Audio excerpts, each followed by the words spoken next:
Hello friends, সবাই কেমন আছো? আশা করছি সবাই খুব ভালো আছো আর আমিও খুব ভালো আছি। আজকে রবিবার, সকাল এখন 6টা। তো আজকে ভাবলাম যে চলো প্রতিদিন তো রান্নার ভিডিও শেয়ার করি, আজকে আমি সারাদিন কী করছি সেটাই তোমাদের সাথে শেয়ার করি। তো দেখো, আমি প্রথমেই সকালবেলা ভেন্ডি ভাজি করছিলাম। বেশি কিছু করব না আজকে, ও তো থাকবে না রুমে, ও যাবে একটু খেলা করতে। আর আমি আমার একার মতো আর কী করবো, ওই জন্য ভেন্ডি ভাজি আর ভাত করছিলাম। আর দুপুরে তো আনতে বলেছিলাম ওকে আমার জন্য কিছু, তো ওটাই আনতে, ওই জন্য আর বেশি কিছু করলাম না। তারপরে এই যে একটু ঘর গোছাচ্ছিলাম, সব কিছু অগোছালো হয়েছিল। আর এই যে শাড়িটা দেখছো, এটা কিন্তু আমার মায়ের শাড়ি। ছোটোবেলা থেকে এই মায়ের শাড়ির প্রতি কিন্তু আমার একটা আলাদাই টান ছিল। বিয়ের পরেও কিন্তু সেটা পাল্টায়নি। আমার যতই ভালো ভালো শাড়ি থাকুক না কেন, মায়ের শাড়ি দেখলে কিন্তু আমার একটু লোভ লাগে। তো যাই হোক, মাকে যাওয়ার সময় বলেছিলাম যে এই শাড়িটা আমাকে দাও, তাই আমাকে দিয়েছিল। তো ভিডিও করেছিলাম পরে, তোমরা ভিডিও দেখেছো ওই শাড়ি পরা ভিডিও। তো আজকে গুছিয়ে রেখে দিলাম মায়ের শাড়িটা। আর ওই যে বেড কভারটা ছিল, ওই বেড কভারটা কিন্তু প্রায় 1 সপ্তাহ ধরে আছে। পরিষ্কার করব করব করে কিন্তু করা হয় না, তো আজকেই ওটা পরিষ্কার করব।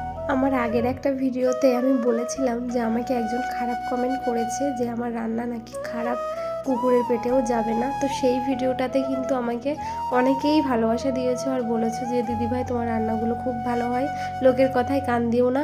সত্যি কথা বলতে এই কমেন্টগুলো পড়ে আমার ভিডিও করার ইচ্ছা যেন আরও বেশি বেড়ে গেছে। তো থ্যাংক ইউ তোমাদেরকে, যারা আমার পাশে আছো, আমাকে সাপোর্ট করছো। অনেক অনেক ধন্যবাদ সবাইকে। আমি আগেই বলেছিলাম আর এখনও বলছি যে 10টা খারাপ কমেন্টের মাঝে যদি একটা ভালো কমেন্ট পাওয়া যায়, সেখানেই কিন্তু মনটা অনেক খুশি হয়ে যায়। আর বিশেষ করে এই ভিডিও করার ক্ষেত্রে এই হেড কমেন্টগুলো আসলে না, সত্যি মন ভেঙে যায়। তো যাই হোক, তোমাদের সাথে কথা বলতে বলতে আমার কিন্তু ঝাড় দেওয়া প্রায় কমপ্লিট হয়ে গেছে।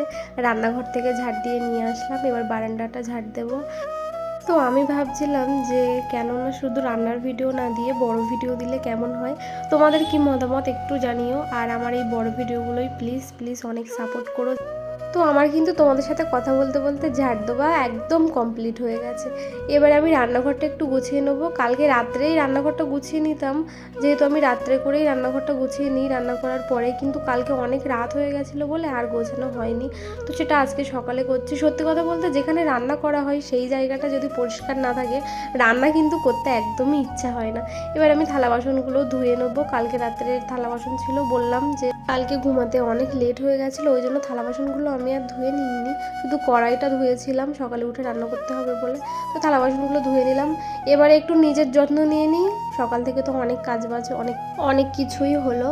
তো জানো তো, এরকম ভিডিও না আমি অনেক অনেক করে রেখেছি, কিন্তু আমি এতটাই ল্যাথখোর যে আমার এডিট করতে এত সমস্যা হয়।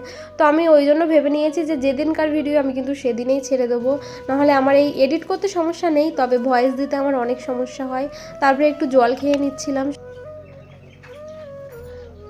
সকালে কি কি করেছি এখন পর্যন্ত সব কিছুই দেখলে। সকালের কাজ আমার কমপ্লিট। দুপুরে রান্না আমি সকালে একবারে করে নিয়েছি, যেহেতু ও নেই, ও খেলতে গেছে, আজকে ওদের কোম্পানিতে খেলা আছে, তো খেলতে গেছে, ও একবারে খেয়ে আসবে। আর বলেছিলাম যে দুপুরে কিছু নিয়ে আসতে আমার জন্য, তো বাইরে থেকে নিয়ে আসবে, তাই দুপুরে রান্নাটা করবো না, সকালের মতো রান্না। তো এই হচ্ছে আমার সারাদিনের কাজ। আর কাজ বলতে তেমন কিছু নেই, রাত্রে একটু রান্না। তো রাতে রান্না করার সময় আমি ভিডিও করেই থাকি, তোমরা সবাই জানো। আর সকালে রান্নাটা করা হয় না ভিডিও, কারণ সকালে ও কাজে যায়, ও গুছিয়ে দেওয়া, আমার গোছানোর প্রচুর সমস্যা আছে সকালে, ওই জন্য আমি রাত্রে রান্নাটা তোমাদের সাথে শেয়ার করি আর আজকে শেয়ার করবো। তো চলো টাটা। ভিডিওটা কেমন লাগলো অবশ্যই জানো।